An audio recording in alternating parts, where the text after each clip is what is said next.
Here is the second video and the second time that I have worked with Pickle. His jaw is releasing much more quickly, which is nice. I also find him to be more flexible and willing and trusting in the contact. I want to review this before I even get on because the first time I worked with him, I did not ride him. So this time, I will.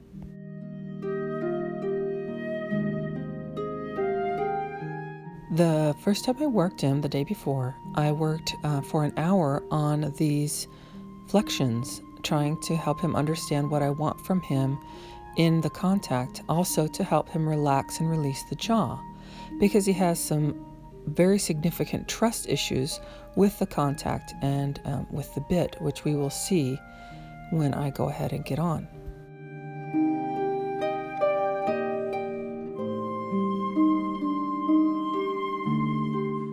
He's come a long way in just a day. What took an hour is only taking about 10 to 15 minutes, and he has much more clarity. Action-reaction here, where I'm asking him to trust and extend his neck into a light contact in the hand, is going easily and quickly. Sometimes he still has some fear issues when I ask him to go ahead and flex to the right.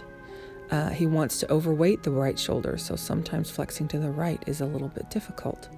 Again, we have physical and emotional issues to deal with. I'm using the program of the École de la Gérité to address both.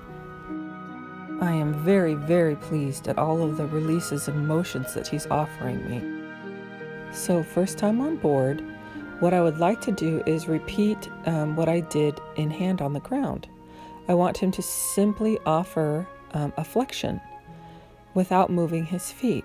No more than 90 degrees, yeah, like that, and no twisting of the pole, just to help him relax one side of his body. I could tell when I got on that he was quite tense because his back started to spasm and he was shaking from nose to tail. He definitely has some deep fear issues, but if we can use our time to replace the things that he fears with things he understands, then we will really be accomplishing something. Right here, I'm asking simply for a flexion to the left. Can I have, yes. I want him to understand that the flexion of the neck is not necessarily connected to movement or weighting of the shoulders. It might be if I ask for it, but not necessarily if I don't. If I ask for a flexion and he immediately thinks to walk and go, then he's answering a question I didn't ask. A big issue with him is that he keeps the pole closed. In other words, he tries to stay behind the vertical. Here I'm trying different things to help him understand that he can flex and relax while keeping the pole open. Sometimes it takes one thing or another to help explain. You can see that even when I give him the reins, he doesn't open the pole and take his nose forward. This is a horse that is chronically behind the bit. In other words, his mind will not engage with the idea of contact. He just hides and hopes for the best, and I can't create communication with that frame of mind. Overflexion can be very, very difficult to fix, and it's damaging to horses, and I wish more people would realize this. When they are overflexed, not really flexing at the pole, but at C2 or C3, they are thinking backwards, they are overstretching the nuchal ligament, and they are limiting their view visually, and their balance center in their ear can even be disrupted. This is a physical and emotional and mental issue that you're creating by asking for pole flexion or too much pole flexion too early in a horse's program.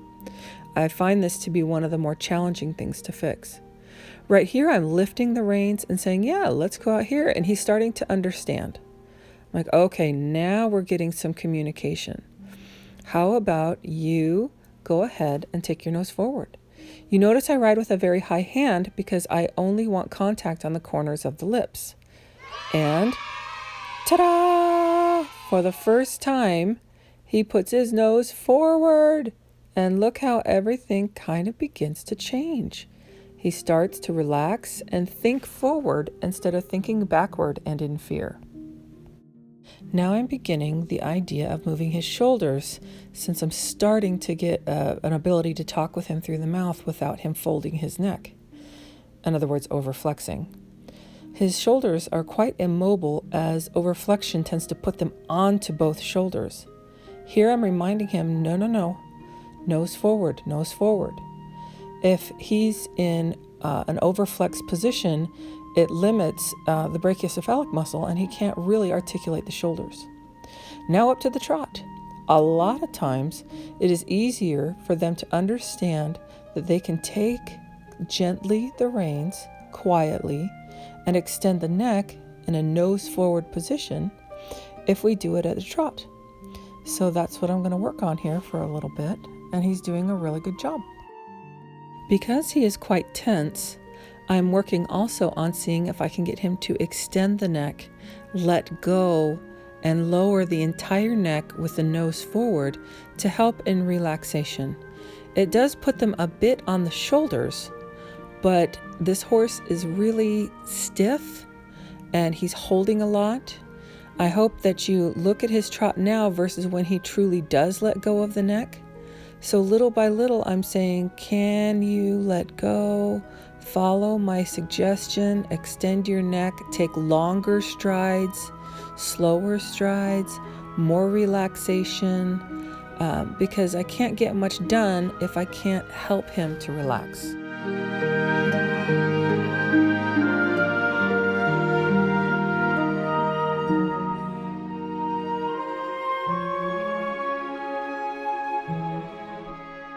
Here I'm moving his shoulders from shoulder to shoulder, so weight over the left shoulder, and then I'll change weight over the right shoulder, again to help him mobilize, to help him relax, to help him realize that he can do things differently.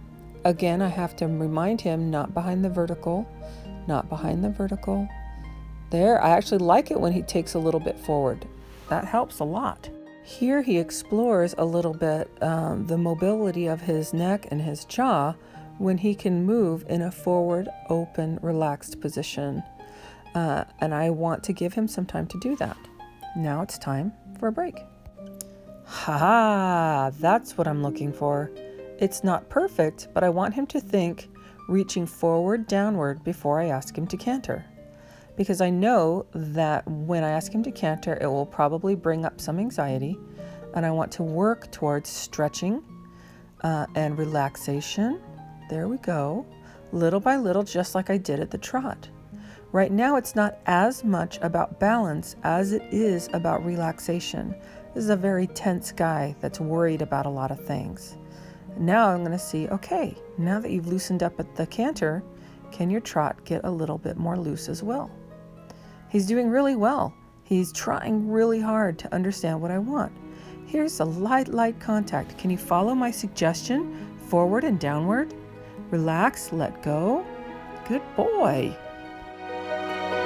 I'm really in hopes that you can see that none of this is done with any kind of force. Merely suggestions, guidance, and education as to what's going to be most beneficial for this horse at this moment in time, that fits within a program that builds upon itself. Cantering the other way, he's a little bit not confused, but a little bit like, oh, what are we doing? And I'm like, it's okay. Again, I want to canter with the idea of relaxation, forward, downward, trusting the hand, trusting the contact. There's not much to be done without relaxation. So that's what I'm focusing on. With this transition, I'm quite pleased because his neck stays in the same position. So he's showing me that he understands that he does not need to contract or get worried to go from trot to canter. Already much more clarity in so many small details that are going to make a huge difference. Now we hit one of the jackpots we're looking for along the way. Long stride in the trot, nose forward, utilizing the full range of motion in his body. Relaxation as I let him come down. I'm actually trying to talk him into walking. He's kind of having a hard time figuring that out. So I just kind of, hey, can we walk? Ah, yeah, thank you. And now I want him to think and process what we've done. And yes, keep your nose in front of the vertical, excuse you. And realize that this is going to be his new normal, and this is what we're going to build on.